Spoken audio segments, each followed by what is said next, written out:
les choupettes, j'espère que vous allez bien. Moi ça va impeccable. Je suis contente de vous retrouver aujourd'hui pour une nouvelle vidéo courte mais néanmoins j'espère pour vous intéressante. Mais avant de commencer, vous connaissez le rituel. Bienvenue à vous nouveaux abonnés, merci de votre confiance et d'avoir rejoint la team choupette. Et je vous fais d'énormes bisous à vous mes choupettes d'amour. Voilà. Allez, on va rentrer dans le vif du sujet parce que même si ça concerne peu de produits, on va quand même blablater vite fait sur ces derniers. Pourquoi? Parce que ça avait bien commencé, c'était hyper prometteur, les premières impressions étaient bonnes et pourtant, bon voilà quoi. Alors là, on va commencer par un produit dont je vous ai parlé il y a un petit moment. J'ai réessayé, je sais que ça fait pas partie de ma rotation, mais j'ai quand même voulu réessayer la palette pour lui donner une chance parce que je ne comprends pas pourquoi je n'arrive pas à maîtriser, à apprivoiser le produit. Donc, de quoi je vous parle de cette palette? High Life Duoma, c'est une palette contour blush avec des highlighters également. Et ma problématique dans cette palette, vous savez c'est quoi? C'est le contour. Impossible, quel que soit le pinceau utilisé, que ça ne fasse pas des taches, ça fasse pas un effet patchy sur la peau, impossible de bien travailler le contour. Voilà, rien n'y fait. Que ce soit le pinceau ou la façon de l'appliquer tout doucement en légèreté, rien n'y fait. Alors je ne sais pas si c'est dû au fait que je sois extrêmement pigmenté, mais ça ne fonctionne pas. Ça ne fonctionne pas. Pourtant la couleur est jolie. Que ce soit le blush ou les highlighters, ils sont bons aussi, mais le contour, il fait tout foirer. Franchement, je peux pas dire que j'ai pas essayé. Je ne sais pas quoi faire. Donc si vous avez une solution, si vous avez cette palette et que vous aussi vous avez rencontré le même problème et vous avez su le rectifier, n'hésitez pas à me dire parce que franchement ça m'énerve de ne pas réussir à appliquer ce produit correctement sur mon visage. Il s'agit d'un contour bordel, c'est pas un produit non plus qui est extravagant, qui n'est pas commun, donc I don't understand. Donc ça m'ennuie parce que j'ai cette palette, enfin les autres pan fonctionnent correctement, le blush est joli, comme j'ai dit tout à l'heure, les highlighters sont jolis et pourtant, voilà. Donc c'est ce produit-là. Voilà. Il n'était pas dans ma rotation, pourtant franchement c'était archi prometteur. Alors une fois sur deux, le spray fixateur arrive à rattraper la chose, mais non, pas là pour souffrir et que ce soit le spray qui arrive une fois sur deux à faire en sorte que tout soit fondu. Et encore, et encore.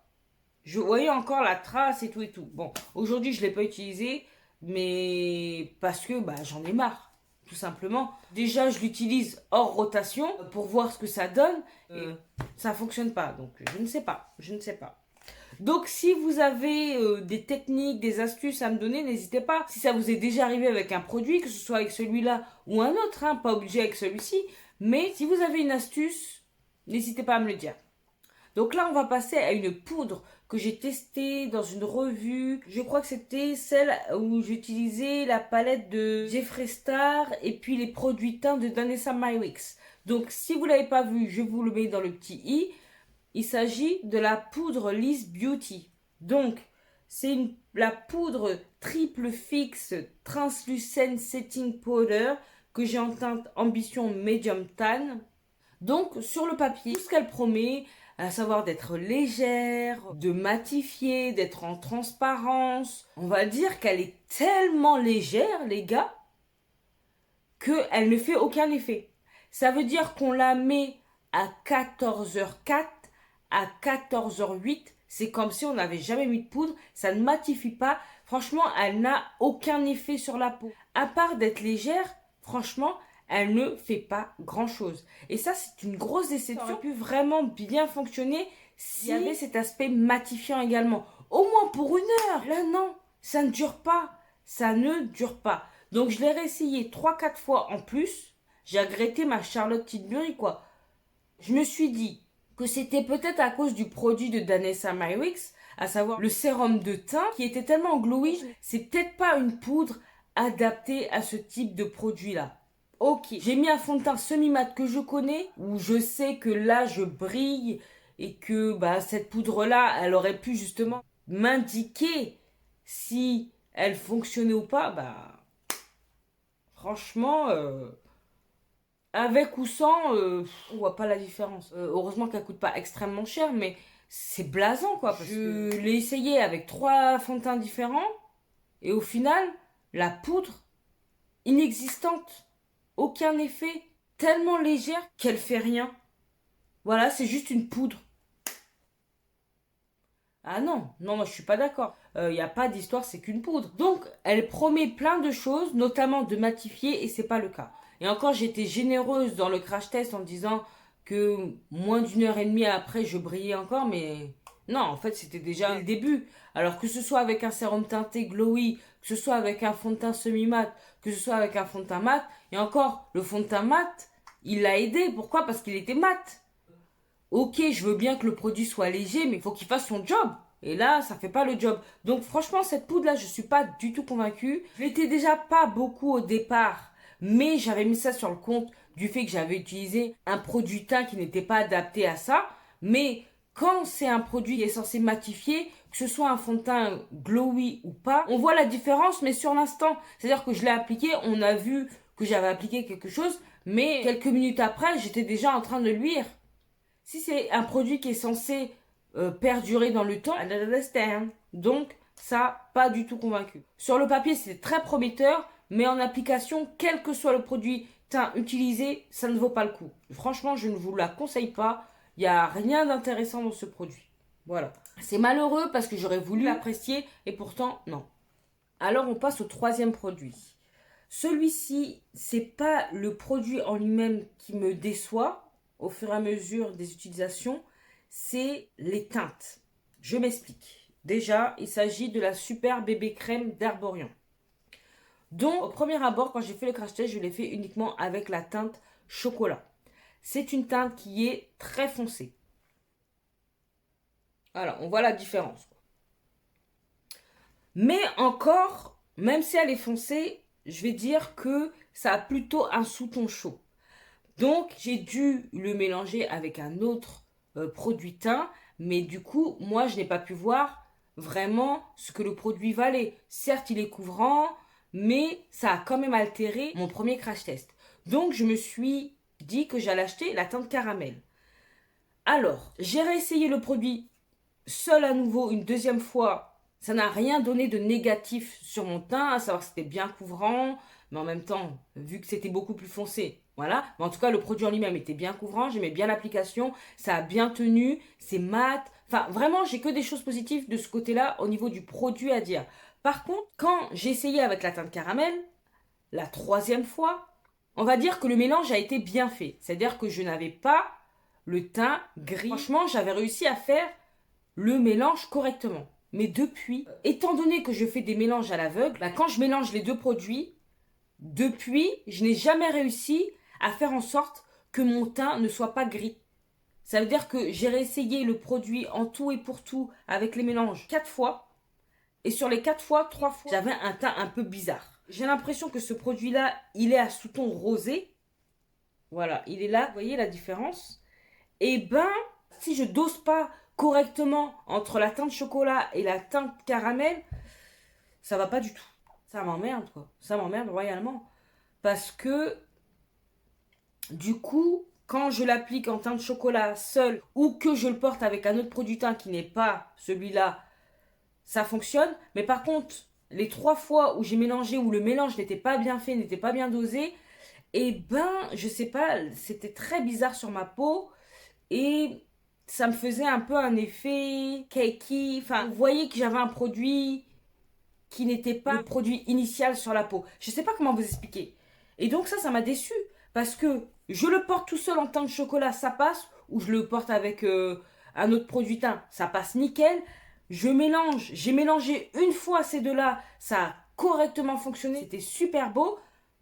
Et les 3 autres fois, c'est même pas que ça m'est arrivé une fois, ça m'est arrivé 3 autres fois. Pour vous dire, j'essaie d'être précise. Et je sais pas, ça n'a pas fonctionné, quoi. J'ai l'impression, ouais, c'est sous ton rosé ou neutre. Mais en tout cas, c'est pas chaud. J'avais bon espoir, hein, parce que franchement, j'étais aux anges quand j'ai essayé les deux. Parce que seul, bien évidemment, c'est pas possible. Seul, celui-là, j'ai l'air d'un fantôme, quoi. C'est comme si je voulais faire white face. Non, non, non. Le but, c'est pas de faire ça. En fait, si ça avait été... Je vais baisser un peu. Si ça avait été de la même couleur que le packaging, à savoir un sous-ton un peu chaud, franchement, ça aurait été nickel. Mais là, c'est pas du tout le cas. Donc, cette teinte caramel, je vais terminer.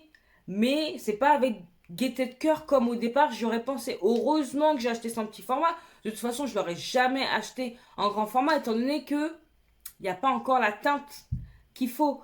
Donc c'est dommage parce que le produit en lui-même, il est très bien. Moi j'aime beaucoup comment il s'applique, la couvrance, l'effet sur la peau et tout et tout. Mais au niveau des teintes, on n'y est pas encore. Il y a encore du boulot au niveau d'Herborian. Il faut qu'ils puissent travailler là-dessus. Si le cœur leur en dit, bien évidemment. Hein. Ce serait pas mal de rajouter quelques teintes supplémentaires pour les peaux métissées à noir, quoi. Tout simplement. Et heureusement qu'au départ c'était prometteur. Ça m'a donné envie de l'utiliser à nouveau et de voir qu'il y avait des failles au produit. Tant pis pour moi, mais c'est pas grave. Heureusement que le produit en lui-même, comme je vous ai dit, il est bien parce que ça atténue la déception au niveau de la teinte, toujours mélangée et tout. Bon, moi, ça me dérange pas plus que ça de mélanger les produits. Quand je vois qu'il faut que ce soit vraiment dosé à la perfection et que ce soit toujours le même, c'est pas toujours possible. Et pourtant, pour moi, dans mon idée, j'avais mélangé les produits de telle sorte que pour moi ça me semblait similaire. Mais visiblement non, puisqu'il y a des fois où je suis Michael Jackson. Et c'est le sous-ton de ce produit qui me correspond pas. Donc bon, voilà. Tant pis pour moi, comme je vous ai dit. Mais je tenais quand même à vous faire un petit update là-dessus parce que du coup, le fait des fois de ne pas avoir bien mélangé les produits, bah, a rendu le produit bizarre sur ma peau. Je le mélange avec un autre produit teint. J'ai pas cet effet cakey que j'ai eu les 3 autres fois quand j'ai fait les deux ensemble. Donc, voilà. Je vais poursuivre, je vais quand même les utiliser, mais c'est relou. Franchement, ça m'a gavé. Et enfin, le dernier produit, voilà, comme je vous ai dit, c'était vraiment une courte vidéo, mais le dernier produit, il est dans ma rotation. Il s'agit du bronzer Made by Mitchell. Alors, étant donné que moi, j'aime beaucoup, beaucoup, beaucoup les blushs, la première fois que je l'ai utilisé, j'ai pas eu de problème. Mais il s'avère que depuis, à chaque fois que je l'utilise, j'ai des taches. Essayez de l'appliquer différemment, à savoir directement avec le pinceau sur le visage et après d'estomper le produit, de mettre sur ma main, d'estomper, puis de mettre. Quoi d'autre? Enfin, et à chaque fois, pourtant je travaille vite, hein, et à chaque fois rien n'y fait, je remarque des taches sur mon visage. Et franchement, ça c'est chiant parce que ça me fait pas ça avec les blushs. Pourquoi ça me fait ça? Plusieurs fois j'ai essayé de l'arranger avec mon contour stick de Juvia's Place, ça a rattrapé les choses. Mais c'est compliqué. Hein. Je sais pas si c'est parce que c'est trop pigmenté ou que bah, je sais pas m'y prendre.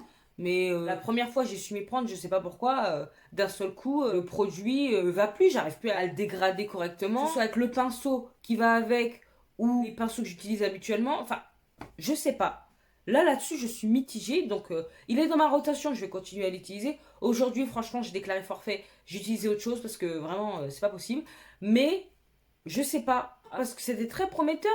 Pourquoi? Parce que je vous dis, c'est la même formule que les blushs, je suppose. Sauf que là, c'est un contour. Donc je ne comprends pas pourquoi ça me fait des taches. C'est ça, cet effet patchy, ça fait des trous. Alors que je l'applique comme les autres produits crème. Je ne comprends pas non plus. À voir.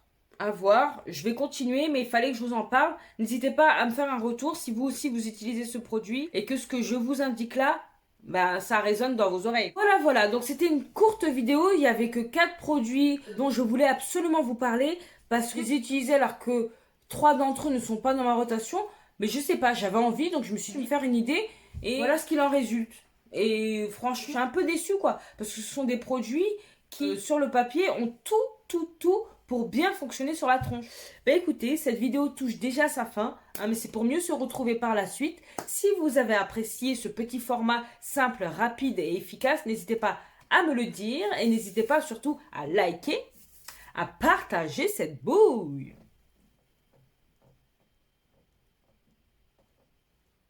À vous abonner si ce n'est pas encore fait. Voilà, si vous passez par là souvent, que vous aimez bien ma bobine, ma personnalité, le contenu surtout, n'hésitez pas à venir rejoindre la communauté. C'est gratuit, ça fait plaisir et ça encourage de fou. Vous pouvez également me rejoindre sur Instagram, que je vous glisse là.